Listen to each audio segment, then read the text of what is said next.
오늘의 대한민국 이슈를 5분 안에 답변을 주셔야 됩니다. 질문은 총 3개이며 5분이 넘어가면 방송은 바로 종료하겠습니다. 성관계 몰카 유포했는데 종군당 회장 장남 영장이 기각됐습니다. 예, 성관계를 촬영한 그 동영상을 피해자들에 대한 동의도 없이 그것을 이제 SNS에 유포했다가 그 다음에 이제 그걸로 해가지고 종군당 회장의 장남이 경찰 조사를 받았는데 구속영장이 청구가 됐어요. 그런데 법원이 이제 이걸 구속영장을 기각한 겁니다.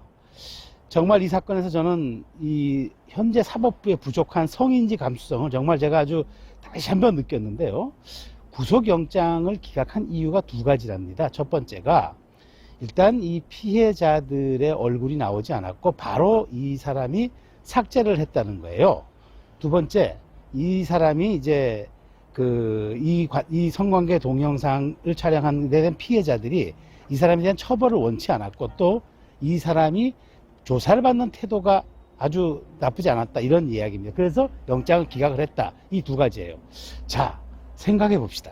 아니, 이 사람이 이게 피해자들이 이 사람이 이제 고발이 돼서 이제 그러니까 누군가가 이제 이 사람을 고발을 해가지고 조사가 이루어진 거거든요. 자, 조사를 받다가 본인이 구속이 될 것 같고 또 세게 처벌받을 것 같으면 어떻게 합니까? 얼른 피해자들하고 합의하는 거 아닙니까? 합의하고, 그 다음에, 당연히 이 사람이 처벌 세게 받지 않으려면 어떡합니까? 선처를 요구하니까 조사를 받는 게 아주 착하게, 그 다음에 성실하게 받겠죠. 자, 이게 구속영장 기각의 이유라니까, 이게 기가 막힌 겁니다, 저는. 자, 우리가 지금 N번방 사건에서도 봤듯이, 박사방 사건에서도 봤듯이, 이 사람들이 말이죠, 성폭력 피해자들이, 이 사람들이 어떻게 하느냐면은, 사법부에 좀 관대한 처벌을 받기 위해서 이걸 반성문을 제출한다는 거예요. 반성문을. 그런데 이 반성문이 대필도 되고 이게 돈의 거래가 된다는 거죠. 게다가 이것이 어떻게 하면 좀 잘 덜 처벌받을 수 있는지에 대한 매뉴얼이 있다는 거예요. 반성문에 대한 매뉴얼. 이 카페에 무려 2만 1,000명이 가입되어 있다는 이런 기막힌 현실에서 이렇게 본인이 반성하고 뉘우친다고 이것을 구속영장을 기각한다? 이게 지금 사법부가 현실인식이 지금 사회적 감수성을 전혀 따라가지 못한다는 얘기죠. 성폭력 처벌법은 말입니다. 반의사불벌죄, 즉 피해자가 처벌을 원치 않아도 형사처벌을 받을 수 있게끔 돼 있는 게 반의사불벌죄 성폭력 처벌법입니다. 저는 이 지점에서 우리 사회의 어떤 이런 사법기관 이런 부분들이 우리 사회에 지금 현재 직면해 있는 현실을 따라가지 못한다면 제도와 시스템을 바꿔야죠. 진화해야죠. 저는 이런 점에서 이 사건이 다시 묻혀버리겠지만 이런 성폭력 사례들이 묻혀버린다면 앞으로 제3, 제4의 N번방 박사관 사건 나올 수밖에 없기 때문에 이런 데 대한 정말 엄중한 처벌이 필요하다고 저는 생각합니다.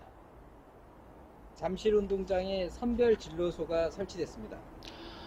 논란 끝에 지금 오늘부터 가동이 되고 있죠. 워킹스루가. 이제 오늘부터 이제 서울에 입국한 모든 사람들에게 이제 이 내국인들에게 이제 이것을 통과해서 가게끔 하는 거예요. 그런데 인천공항에서 논란이 많아요. 인천공항에서 지금 잠실까지 오는데 55km라는 거 아닙니까? 거리가 굉장히 먼데다가 이 사람들이 여기 진료를 받고 나서 이제 귀가를 하는 게 이게 지금 대책이 전혀 마련되어 있지 않아요. 이 사람들이 귀가를 어떻게 대중교통으로 할 건지 자가용으로 할 건지 이런 지금 결론이 나지 않았다는 거예요.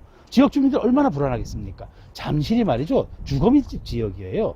그래서 저는 이게 전시행정의 일환이 아닌가, 보여주식 일환이 아닌가 이런 생각이 들고 또 주민들의 지금 불만도 생각을 해야죠. 자치구별로 할 수 있었을 수도 있었을 텐데 왜 이렇게 서울시가 이렇게 했을까? 저는 이번 코로나19 대처를 보면서 박원순 시장이 매우 좀 쫓기는 듯한 인상을 받고 있어요. 그러니까 본인이 어떤 대권 후보 그런 생각 때문에 그런 플랜 때문에 그런지 모르겠지만 저는 좀 굉장히 쫓기고 있고 좀 뭔가 이게 정치적으로 성과를 내려는 듯한 모습을 모양새를 보이는데 지금 이 지점은 다시 한번 좀 고민을 해야 될 것 같아요. 이번 선거에서 최대 이슈는 뭘까요? 글쎄요, 이 최대 이슈가 뭐겠습니까? 여러 가지가 있겠지만 저는 짧게 얘기하겠습니다. 여러 가지 변수들로 각종 언론에서 꼽고 있잖아요. 투표율, 비례정당, 그 다음에 이제 여러 가지 이제 코로나 변수 이렇게 꼽고 있는데 예상되어지는 변수는 변수가 아닙니다. 저는 변수 딱 하나입니다. 지금 2017년 대선 결과를 놓고 보면요. 진보 쪽이 문재인 대통령 당선자와 당시에 심상정 후보의 합이 47%였습니다. 그 다음에 유승민, 홍준표, 안철수, 이른바 보수의 합이 52%였습니다. 지금 현재는